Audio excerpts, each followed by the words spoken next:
Halo rekan semua, selamat datang di channel Pertanian Terpadu. Channel Pertanian Terpadu ini membahas tentang pertanian terintegrasi yang meliputi bidang perikanan, peternakan, dan juga pertanian. Bagi rekan-rekan semua yang belum bergabung dengan channel ini, jangan lupa dukungannya dengan like, comment, share, dan juga subscribe channel Pertanian Terpadu. Ingat ya, subscribe itu gratis dan banyak manfaatnya. Nah rekan semua, pada kesempatan kali ini saya akan mengajak rekan semua untuk membahas mengenai berbagai kesulitan yang bisa kita dapati atau kita hadapi ketika kita membuka usaha ternak ayam kampung skala kecil dengan jumlah indukan 5 ekor dan 1 pejantan.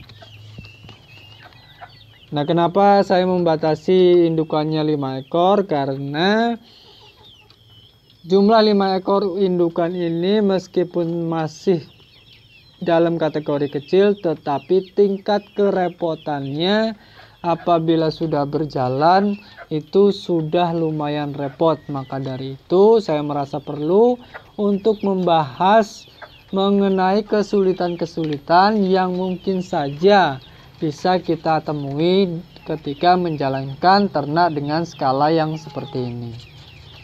Nah, langsung saja apa yang kira-kira bisa menjadi kesulitan yang nantinya kita hadapi. Yang pertama yaitu mengenai DUC. Dalam menjalankan ternak dengan kapasitas indukan seperti ini 5 ekor atau 5 ekor lebih, bisa saja DUC menetas tidak serempak atau tidak seragam, sehingga karena tidak kompak atau tidak seragam tersebut, maka pemeliharaannya pun akan lebih rumit. Artinya kalau 5 indukan tersebut bisa menetas selisihnya 1 minggu, itu berarti kita akan memelihara setiap satu periodenya hanya 10 ekor kurang lebih misalnya.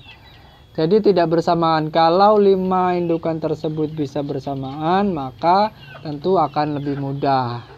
Nah, ini potensi kesulitan yang pertama yang bisa saja kita hadapi. Kemudian selain itu, kita juga mungkin akan menghadapi kebutuhan kandang yang lebih banyak karena banyak ayam yang beda usia.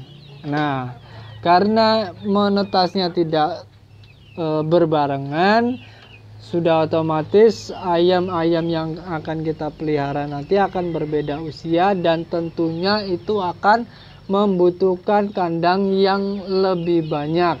Sebagai contoh saja, misalnya kandang khusus untuk brooding. Kalau 5 indukan itu tidak sama dan tidak bisa gantian, maka paling tidak untuk brooding kita harus punya 5 kandang broodingnya.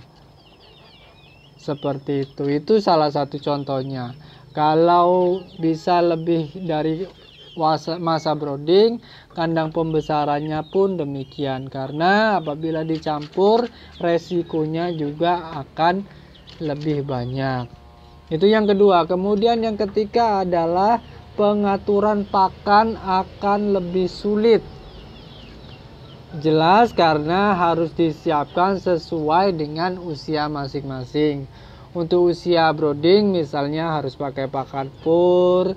Kemudian nanti setelah usia 1 bulan atau 2 bulan ke atas sudah pakai pakan racikan sendiri, mungkin menggunakan pasangan pakan basah dan lain sebagainya dan seterusnya.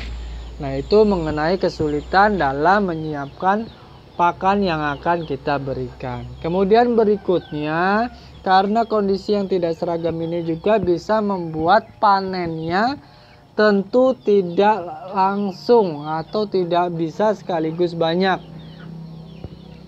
Ya, itu sudah pasti karena 5 indukan tidak bisa bareng, bertelur tidak bisa bareng, maka kita menetasnya tidak bareng dan waktu panennya pun tidak akan bisa seragam. Artinya kemungkinan besar kalau indukannya bisa menghasilkan 10 butir telur, 10 ekor DOC.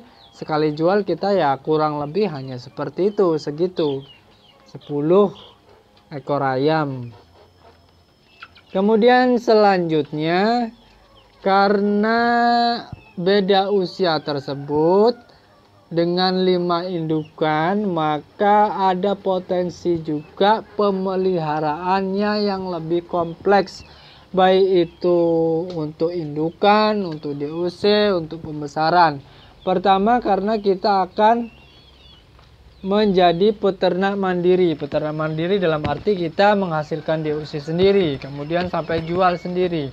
Nah, itu tentu tingkat kesulitannya, tingkat kerumitan pemeliharaannya juga lebih banyak. Belum lagi kalau dengan usia-usia ayam yang rentangnya berbeda seperti itu, juga akan menimbulkan pemeliharaan yang lebih kompleks karena tidak seragam.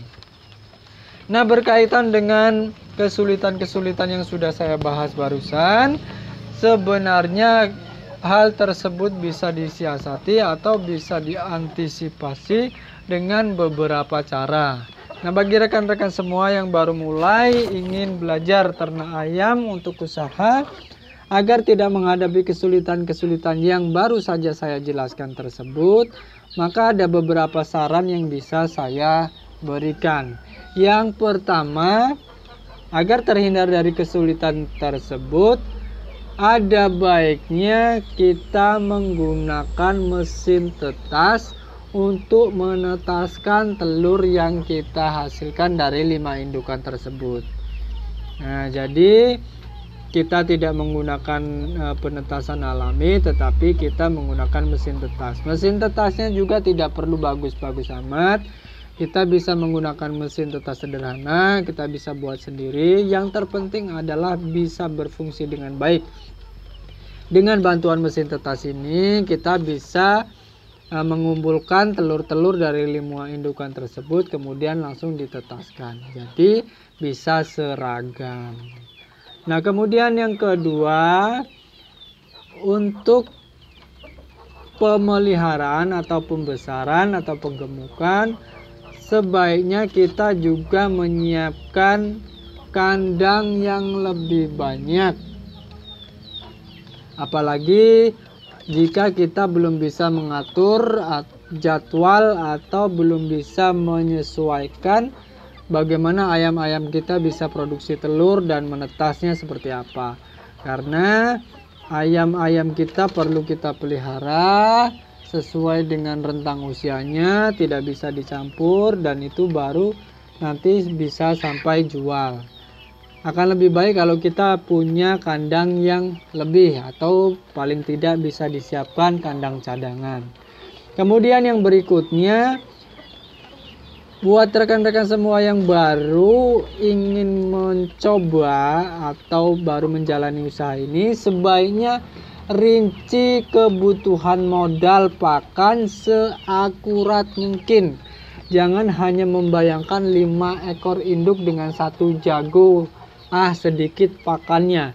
Itu masih dalam tahap awal, bulan pertama. Tetapi ketika nanti sudah menetas, sudah ada telur, sudah ada yang menetas bulan kedua, bulan berikutnya pun nanti akan ada yang menetas lagi, bulan berikutnya pun seperti itu sampai yang pertama tadi bisa dipanen. Itu artinya modal tidak sekecil yang kita bayangkan, modal pakannya tidak sekecil yang kita bayangkan. Maka dari itu saya menganjurkan untuk rekan-rekan semua lebih akurat lagi dalam menghitung rincian modal yang akan digunakan. Kemudian berikutnya, siapkan pembuangan atau pemasaran yang pasti. Jangan menyepelekan 5 indukan dengan 1 bejantan, karena itu kalau sudah berjalan juga hasilnya ayamnya banyak. Dan saya sangat menyarankan untuk rekan-rekan semua bisa menyiapkan pasar tersendiri, atau dari awal sudah disiapkan nanti hasil panenannya mau dijual kemana, seperti itu. Dengan begitu nanti tidak akan kelabakan. Oke rekan semua, itu saja yang bisa saya sampaikan. Terima kasih. Sampai bertemu pada video selanjutnya.